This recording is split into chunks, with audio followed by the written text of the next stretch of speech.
रस्ता आहे तो SCR रिसॉर्ट दिसतं तिथून. हा रोड आला.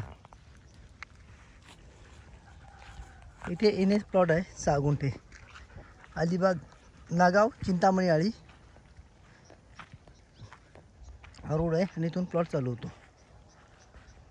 हा प्लॉट आहे NA प्लॉट आहे. हा 6 गुंठे क्लिअर टायटल आहे. अप्रोच रोड आहे. पूर्ण कंपाऊंड तार कंपाऊंड केलेलं आहे. त्याचं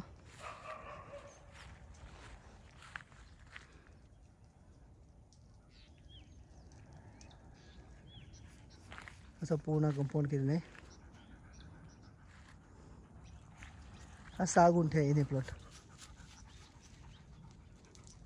त्याचा रेट आहे 11 लाख रुपये पर गुंठा, 66 लाख रुपये. नागाव बीच 1.5 किलोमीटर आहे इथून. अलिबाग रेवनाळ 1.5 किलोमीटर आहे इथून. 6 गुंठे NA प्लॉट आहे.